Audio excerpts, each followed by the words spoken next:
Yes, today on Daybreak, Keith Kelley is the Republican representative elect for candidate for District 12 of the Alabama State Senate. And Keith, welcome this morning. Nice to have you with us. Well, thank you. It's great to be here this morning.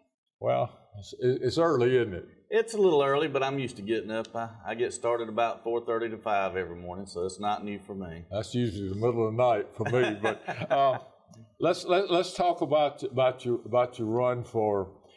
You have November 8th. You have a runoff against your Democratic opponent, but during the meantime, I'm going to ask you a bunch of questions this morning. And all right. What I like to ask everybody is, why in the world are you in politics and why are you running? Well, it's kind of a natural thing for me. When I was young, I was about the 5th grade or so. I had an uncle that instilled in me the need for politics and the need for economics and things like that, and that he told us that if you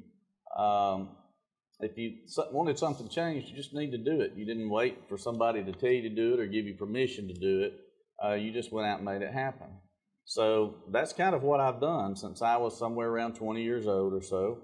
I've got up and put some bills together and drafts and things to protect private property rights, mental health, and a few things like that, so that we could try to get some changes made and things. And that's kind of been a lifestyle for me more than a pattern, I guess. It's just been, you see something needs to be done, do it. Don't wait on somebody else to do it if nobody's doing it, I guess.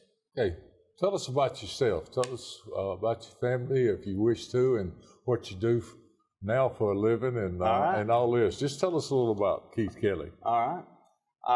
I am a small business owner. Went into business for myself when I was 19, and it was a little different time then, and a lot of hard times, but worked hard, long hours to make it happen, and spent a career mostly in business for myself.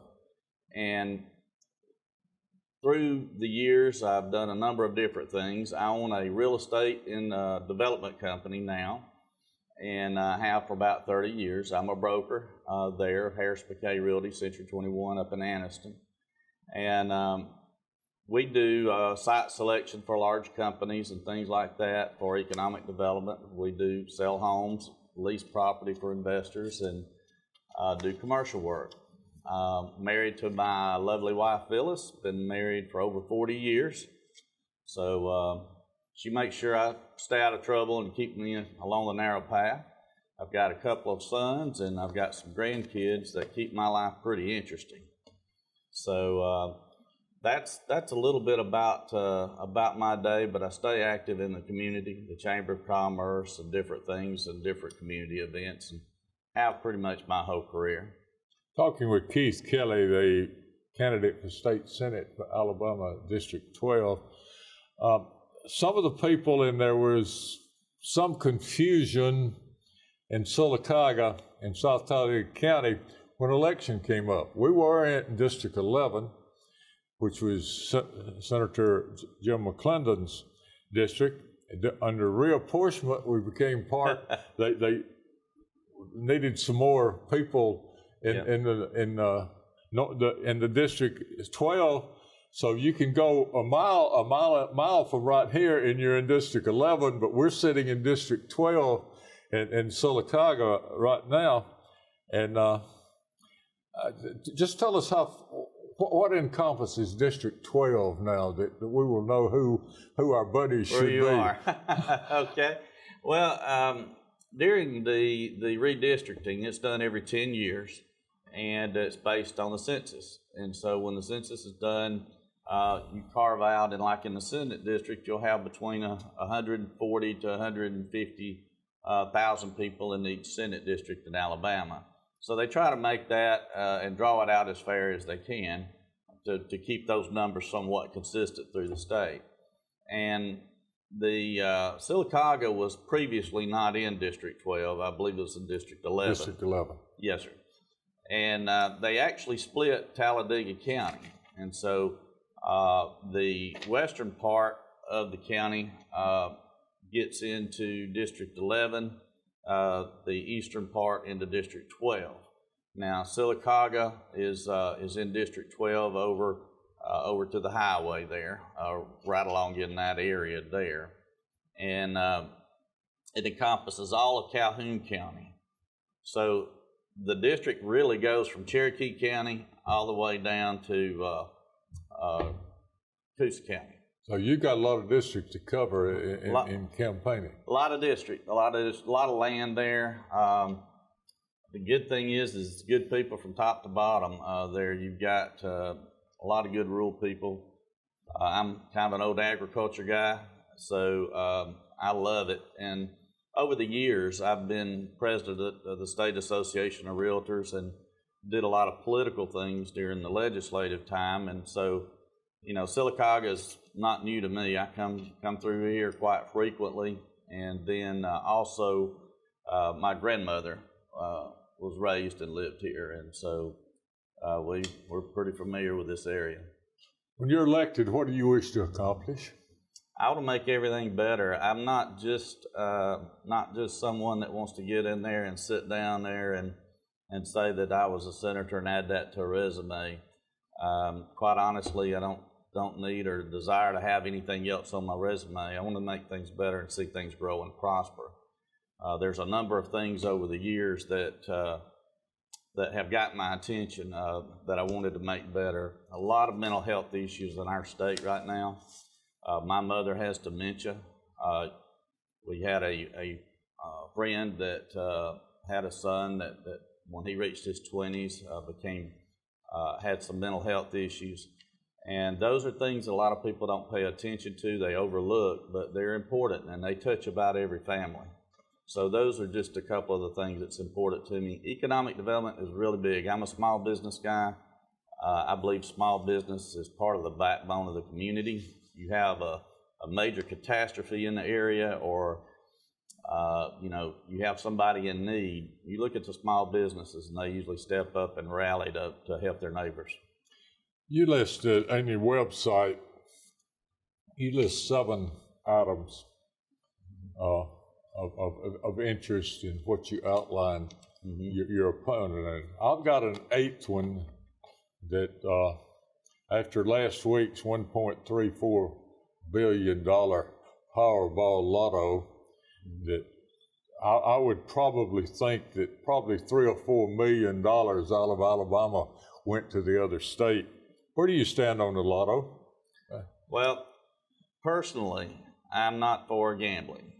A lot of that has to do with my faith. I'm strong in my faith. I don't have a problem with it going to the people for a vote if the back end of it is right. We've had a number of bills that have come up over the years that were introduced, and the back end left a lot of room for corruption and those types of things, left really unsettled how it would be regulated, who would be the oversight, and those types of things. And I think those things have to be in place. Well, I will agree with you 100% on that. And a lot of people say, well, we don't want casino gambling. I don't think they have brought up a casino bill in the last few years. It's all been the lotto bill and everything. And do you think we will ever see a lotto bill in Alabama? I know you're going, in your legislatures, you're going to have to vote for a lot of things and do a lot of things that maybe is not your personal belief.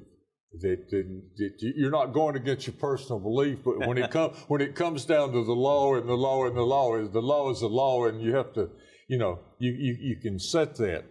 But I think the major problem, and agree with you, is that the bill can't come out to the public mainly because the 400 or how many ever people's in Montgomery, it's not 400, that's in Washington, but the people in Montgomery can't decide all of this massive amounts of money that they're going to make.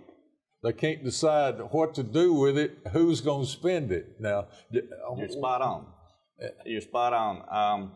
There have been a number of bills. Like, matter of fact, last session there were a couple of bills that were dropped for that to bring in, and people say, "Well, just let us vote on it, yes or no," and that's a very viable question. But the problem is, it's not just a yes or no question whether you want lottery or not.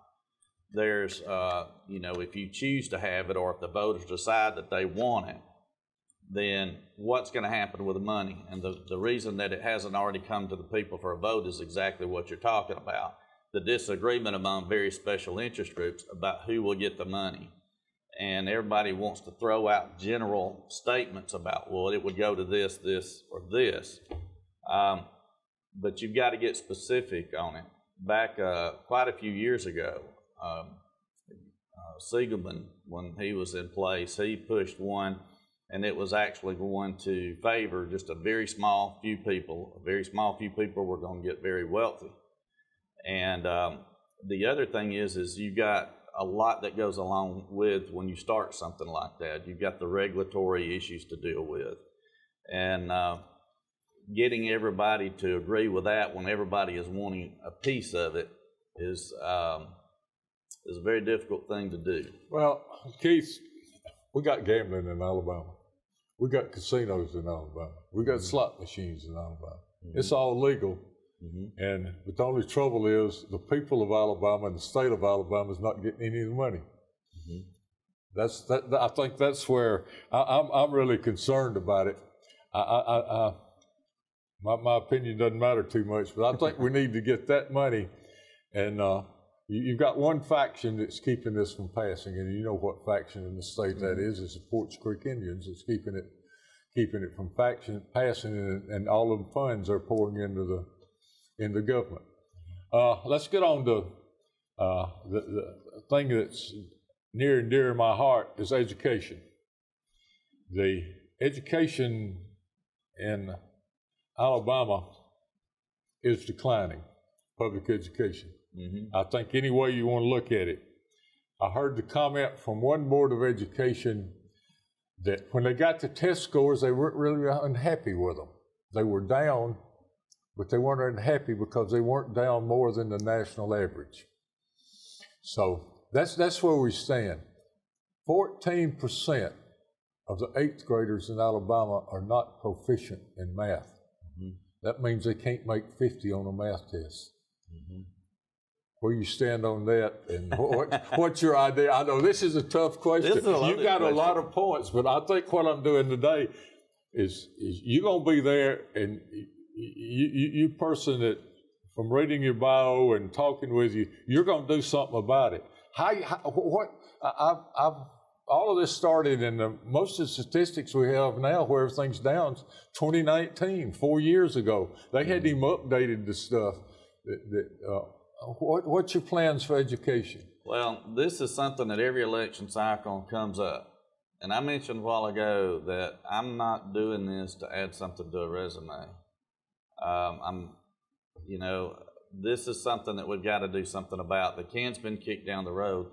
So during the campaign, one of the things I've done is I've talked to a lot of teachers one-on-one.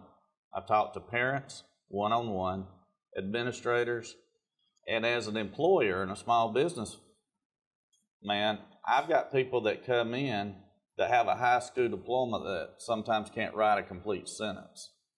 We've got a problem, and we've got to address it. We're at the bottom in reading and math, the two core foundations that help you build and overcome a lot of these things. It's going to be like a battleship. You're not going to turn it quickly. You're going to have to turn it. But I think over the years, there have been a lot of attempts to try to solve different issues with this. One of the advantages coming in and being new would be that I'm not predisposed to all the things that have been done before and why they won't work. I'm kind of one of those is, if there is a problem, I want to know what's been done in other people's views of what they think would work. I want to look and see what other people have done, other organizations have done in other states. But we've got a dynamic that has changed. And that dynamic, the family dynamic's changed. There's a lot of single parent households out there. So a lot of kids aren't getting extra help at home that they maybe did 30 years ago when they get home, because the parent that's there may be still at work or having to work. So that's an interesting dynamic there. But in talking one-on-one with educators, teachers, one of the things you find is they let their guard down, and there's a lot of fear there. There's a lot of fear in the classroom for teacher safety. Teachers are facing, when they get on to a student, the repercussions from a parent taking up for their child, and the teacher feels like they're in a no-win situation. What I would like to do is see a breakout and have a study done by different groups with different interests. Your teachers, your classroom teachers, the administrators, and not at the same time. But you also have a couple other stakeholders in this thing, I feel like. I think it would be good to have a study group of retired teachers. That past experience, and may have been retired for a while, maybe something a long time ago that worked, that got away from, maybe needs to come back. But also include, I think, some employers and parents. Until you get to the root of why it is the way it is and are able to address that, all you're going to do is throw ideas out there and waste a lot of money. Well, we're talking about money. The largest budget in history for the Alabama education system is in place now, $8,444,000,000. That's $11,800 per public school teacher. That doesn't count the ones that are in private schools and everything. I had a friend that was breakfast yesterday with a friend and his daughter, and I mentioned this before we went on air today. There's a school teacher here in Sylacauga in the county school system. They're having to take their own private money to buy some supplies for their room. If you've got 20 in your student, 20 in your class, 11,800 is deal. By the time they pay you 50 or 60,000, you still got $190,000 left per student when you're figuring it out. A bunch of money left per student. Where's that money go? I'd like to know the answer to that myself. One of the changes that happened, if you remember, it hasn't been that long ago, prior to 2010, we had proration nearly every year.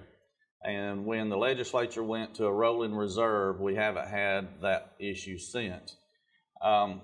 We've got some great teachers that are asked to do impossible things.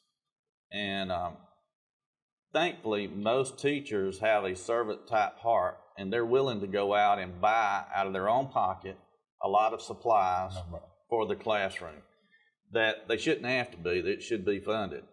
And why that is, I don't have an answer for it. I've asked several sitting legislators, and they really can't tell me that either. And that's one of the things I think we need to get to the bottom of as well. Now, we've got teachers that are working hard, trying to bring these students along. And when you talk to different ones, you get different ideas of what they think the problem is. Some think there's too many students per teacher ratio, but my wife was a substitute teacher. I come from a family of teachers, aunts and cousins that are teachers and retired. And there's not a constant issue. It's a lot of different issues that seem like that you've got to start whittling those down and start knocking those out one by one. I'm talking with Keith Kelley, the Republican candidate for state Senate from District 12 in Alabama this morning. And Keith, the big question that I have in a lot of people's mind, it's been pushed in Alabama state legislature, are vouchers and things like that. Mm-hmm. Should the money follow the student in the state of Alabama? That's $11,800 about per student. If they go from, they're not getting it in this school, they're getting a failing education, they want to go to a private school, go to a church school or something. Should the money follow them? Well, I think that's one thing that's the hot topic right now. Senator Marks introduced a bill last session that essentially make that very thing happen. Where do you stand on it? Well, I think it's more complicated than that, because if you take and you put everything in there and there's not a process to it, you're going to shut down some small schools in some small areas that's all those kids have. There's nowhere else for them to go. There's not a second alternative. So I don't know what the answer is as far as, but there's got to be an accountability. If you've got an accountability there for that child to learn, you're seeing a lot more and more people go into homeschool. So that tells you there's a problem, if nothing else. And you're seeing charter schools didn't really jump up like it was thought that they would when they were introduced. I do like the idea of the money following the student, but I think it's more complicated than that. I think that there's got to be a study done with administrators and teachers as to the effects or how that would be accomplished. You've got to, the kids have a right to get that education, but a lot of other things have to happen too. Just because you have the right to get something, you got to do your part. And, you know, from what I can tell, the teachers are what's holding them back? That's what I want to know, because if you know what those issues are, then you can fix a lot of those problems.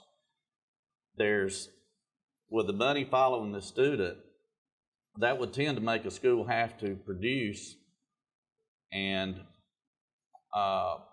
bring those test scores up. But the danger that I see in that, until it's really vetted and studied, is one of my sons, when they were in, I think, 4th or 5th grade, they had a program called the Mastery Program. And it lasted for about 3 years. And it was where they took away all grades. If you didn't pass it, we're just going to keep testing you till you pass it. So the kids quit studying. You saw that age group that when that did that, it didn't follow through. There was a gap there. It didn't work. They tried it, but it didn't work. So I think you've got to look at things like that, and that's where I think you can get some of the teachers involved and get some decisions and thoughts from them. But the missing link in a lot of this has been having the parents' involvement. Parents have got to be involved because it's their tax money that's going to do this. It's your and my tax money. There's got to be accountability. Well, I could debate all of these points that you said, but it's not my job to debate you. And well, let me say this about that though. There have been a number of things that have been introduced that have not passed. Yeah. Why haven't they passed? I can't sit here. I'm not an expert on education, and I think that's where we've got to get a group focused on that. See what the solutions are, because I don't have the solutions. Well, we've talked about one of your 7 points. If you got another one, you got sanctity of life, education, Second Amendment, immigration, election integrity, and agriculture. If you got any of those you want to bring up and talk about, we've got about 4 or 5 minutes left this morning, and sure. Give you a choice of. I've sort of brought up this educational point because I think it's one of the most important things going on in the state of Alabama now. Something's got to be done when only Louisiana and Mississippi in this country are lower in ACT test scores than we are. So no question.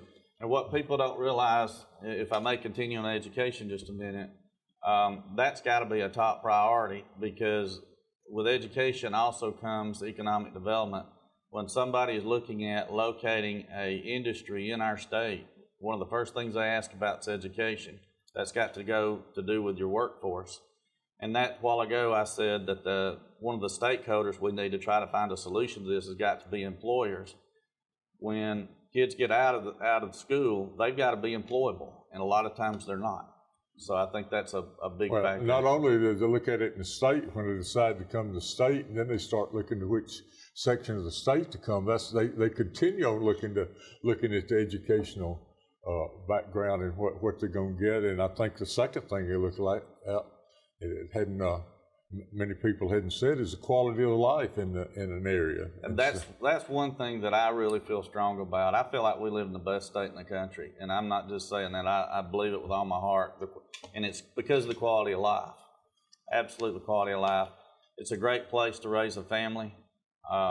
You know, that's your backbone right there. And Keith, I hadn't thought about this and wasn't even going to bring it up, but you bring up the quality of life. And where we sit right now, there's 6 or 7 lakes.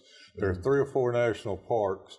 3 or 4 state parks that we can get into within an hour, and really, we got some of the best hunting, best fishing, That's right. and anything else, whether you're a sportsman, you want to go camping, right here in Central Alabama, in your district. That's so right. I hope when you get down there, there'll be so much industry that you can promote it that will want to come to your district, that all you doing is out ribbon cutting. I tell you, I think we've got some exciting things in here, and in the bond issue that's just been passed and looked at for upgrading our state parks and all. We've got great outdoor life here. Keith, I'm gonna give you a minute, 2 minutes, 3 minutes. Okay.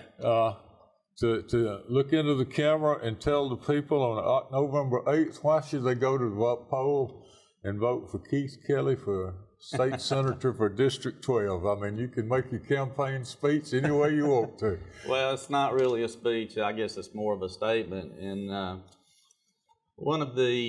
got a lot of experience for somebody that's never run for public office before. There's been quite a few draft bills I put together and got passed. I didn't get paid to do that. It cost me money. It's mainly protecting private property rights. I am a strong believer in protecting private property rights. Some of those have been toward mental health issues, but I've served on the Small Business Commission. One of the things related to education is not everybody's cut out to go to a standard college. We've got trade, vocational trade, and things like that. We put together a piece of legislation then that would give employers some tax credit then.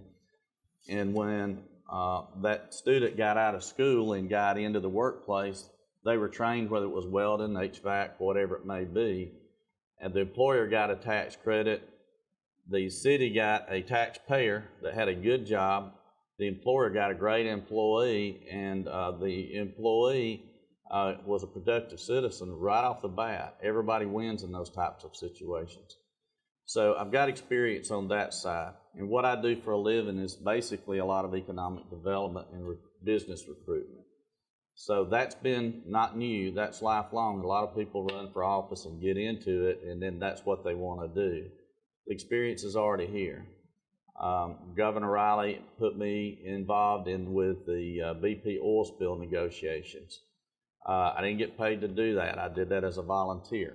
So I've got a lot of experience in those types of things, and I've chaired and been over the largest trade association in the state. And so there's a lot of experience that I have for someone that's never been in an elected office before. The other thing is I want to protect, this is home. Okay, been talking with Keith Kelley this morning, candidate for District 12, Alabama State Senate. And Keith, nice to have you out. I wish you all the luck in the world in coming, and thank you for getting up and coming out and being with us on Daybreak this morning. I appreciate the invitation. Thank you very much. 71 degrees.